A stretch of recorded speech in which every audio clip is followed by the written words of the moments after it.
Yang kita teman-teman Opini ID temukan adalah berdasarkan riset-riset untuk konten kita. Stigma-stigma yang kita temukan adalah seperti Gen Z manja.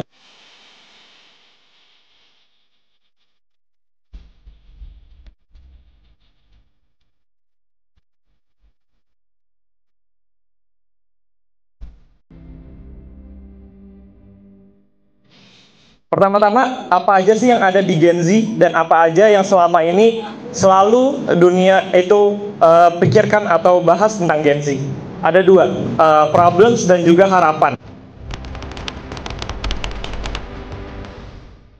Halo teman-teman dari SMA 22 Jakarta Timur, apa kabar? Yang lagi puasa, lancar puasanya? Aman? Sehat-sehat semuanya? Salam kenal sebelumnya, aku Lucky Indra Malik. Aku hari ini mewakili teman-teman aku dari Opini.id. Hari ini aku bakal mengulik-ngulik, membahas bareng teman-teman tentang Gen Z.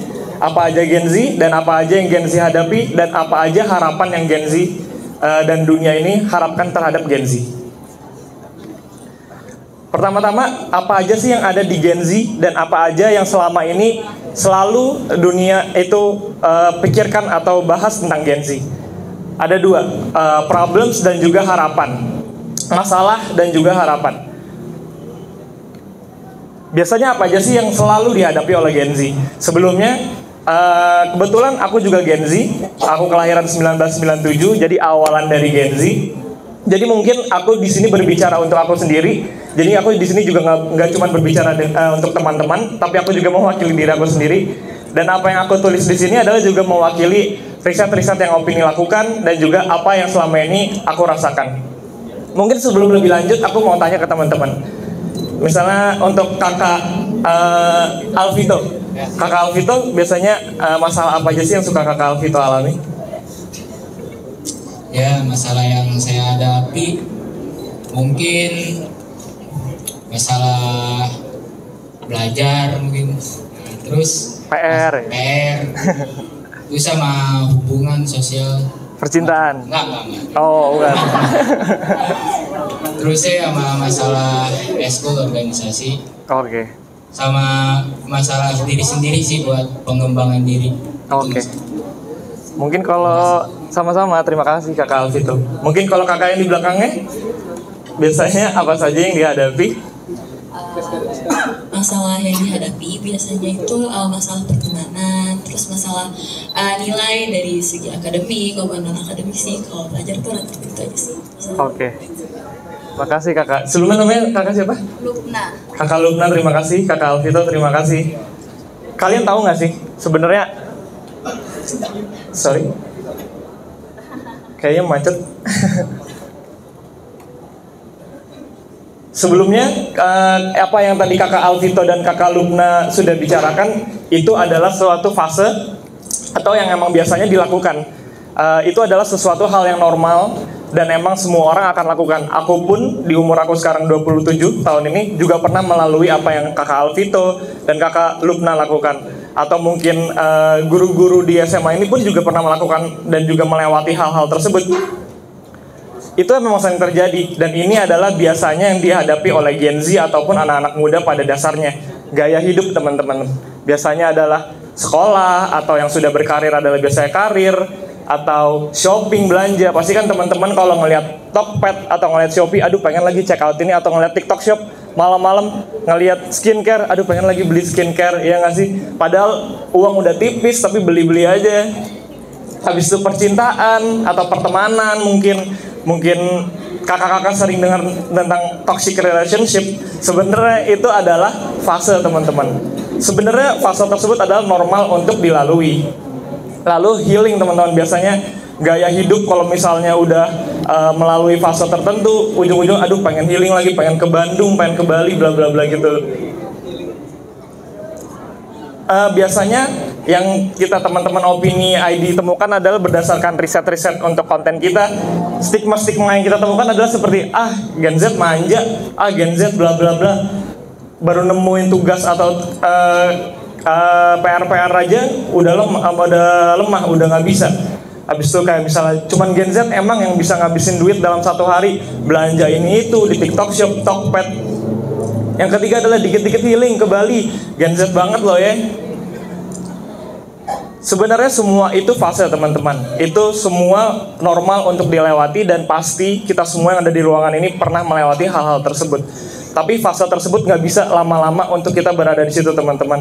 Kita harus melewati tersebut dan harus punya attitude untuk lebih baik ke depannya.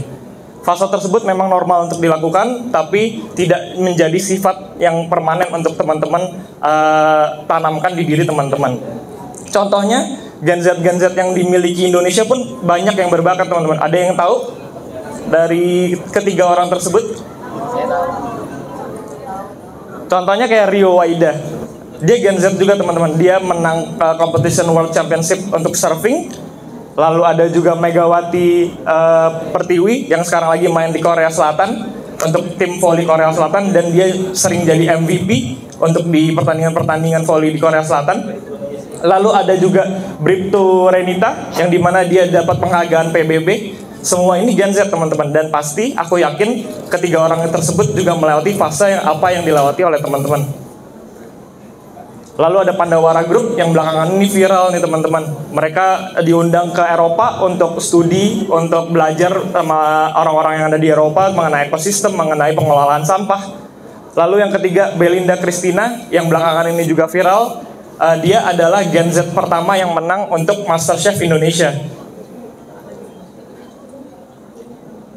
Jadi yang bisa aku dan teman-teman Opini ID simpulkan adalah Gen Z adalah harapan dan masa depan bangsa Indonesia. Jadi yang aku bisa kasih tahu ke teman-teman adalah teman-teman nggak perlu takut. Kenapa aku bisa bilang begitu teman-teman? Karena saat ini semua yang dunia ini lakukan itu berhubungan sama Gen Z, berhubungan sama kita. Jadi semua yang dilakukan oleh konten, ya sadar nggak sih kayak konten TikTok, konten Instagram, konten YouTube, konten Twitter atau X, itu semuanya dibuat berdasarkan apa yang Gen Z suka. Karena apa yang sudah Gen Z suka pasti akan dilakukan terus-menerus untuk sampai ke tahun-tahun berikutnya. Yang kedua, brand. Sadar nggak sih teman-teman, brand yang teman-teman beli, brand yang teman-teman pakai itu berdasarkan market research mengenai apa yang teman-teman suka. Karena begitu teman-teman suka, teman-teman akan pakai itu terus-menerus. Yang ketiga, event atau festival-festival musik yang mungkin teman-teman sering datangi. Kayak event-event atau festival musik, mereka pasti akan mengundang band atau musisi atau penampil yang teman-teman Gen Z suka. Karena kalau teman-teman Gen Z suka, pasti festivalnya ramai. Yang keempat, aktivasi teman-teman. Misalnya nih, kalau teman-teman suka ngelihat, kalau ada yang sering naik MRT, kurang sering ya teman-teman. LRT seringnya. Oh sering, oke. Jadi biasanya di MRT itu suka ada aktivasi di duku atas di pinggir jalannya. Mereka itu suka bikin namanya gigs dadakan gitu, yang dimana emang itu market research-nya adalah dilakukan karena Gen Z suka akan hal tersebut. Gen Z suka akan hal yang dadakan, hal-hal yang viral. Maka dari itu aktivasi tersebut terjadi teman-teman. Maka yang aku bisa bilang adalah teman-teman adalah masa depan untuk bangsa kita dan juga bahkan dunia. Karena semua yang berhubungan di dunia ini, maupun itu online ataupun offline, itu berhubungan sama apa yang teman-teman suka dan apa yang teman-teman lakukan. Terakhir yang aku bisa tekankan dari kita, saya dan Opini ID, kami berpesan bahwa teman-teman jangan takut untuk melakukan dan explore apapun yang teman-teman suka. Misalnya teman-teman suka olahraga, lakuin aja itu. Misalnya teman-teman suka matematika, tekunin aja, jangan malu untuk belajar lebih giat. Lalu yang aku bisa sampaikan juga, maksimalkan kemampuan yang teman-teman punya.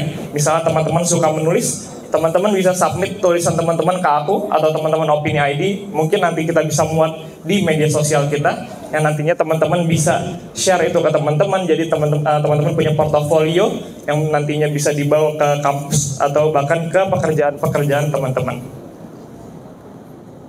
Terima kasih teman-teman SMA 22 Jakarta Selatan. Semoga presentasi saya bisa memberi insight dan juga memberi pandangan yang lebih luas. Saya Lucky Indra Malik. Mari menjadi anak muda yang berdaya sejak muda. Terima kasih.